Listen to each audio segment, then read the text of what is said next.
નમસ્કાર દોસ્તો, સ્વાગત કરું છું આપ સૌનું ફરી એકવાર ગુજરાત ગવર્મેન્ટ જોબના યુટ્યુબ પ્લેટફોર્મ પર। દોસ્તો, આપણા પ્લેટફોર્મ પર તમને દરરોજ આવનારી નવી અપડેટ મળતી રહેશે, પરંતુ એની પહેલાં આપણા પ્લેટફોર્મ પર અને સાથે સાથે ટેલિગ્રામની અંદર પણ હું તમને આવી નવી અપડેટ આપતો હોઉં છું, તો એમાં પણ તમારે એકવાર જોઈન જરૂરથી થઈ જવાનું રહેશે। તમારા બીજા મિત્રો સુધી શેર કરવાનું ભૂલતા નહીં। હવે દોસ્તો, મહત્વપૂર્ણ અપડેટ આવી છે।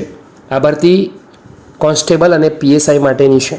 આગામી સમયની અંદર ઓગસ્ટ મહિનામાં ફરીવાર આ ભરતીના ફોર્મ ભરાશે, ત્યારે જેની ઉંમર થઈ ગઈ છે તે અરજી કરી શકશે। પરંતુ દોસ્તો, ખાસ ધ્યાન રાખો, આ ભરતીના અંદર ઘણી બધી કન્ફ્યુઝન છે, ઘણી બધી મૂંઝવણો છે, તે દરેકના હસમુખ પટેલ સર આન્સર આપી રહ્યા છે, ભલે તે ઓફિશિયલ વેબસાઇટ પર હોય કે ટ્વીટ કરીને જાણકારી હોય। તો આવામાં ફરી એકવાર જે કન્ફ્યુઝન છે દોસ્તો, તે દૂર કર્યું છે હસમુખ પટેલ સરે।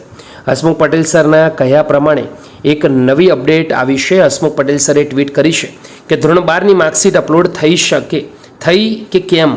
હવે દોસ્તો, તમને ખ્યાલ હશે, ધોરણ 12ની માર્કશીટ અપલોડ કરો છો કે થઈ કે કેમ, તે અંગે ઉમેદવારોને ઘણા બધા પ્રશ્નો છે।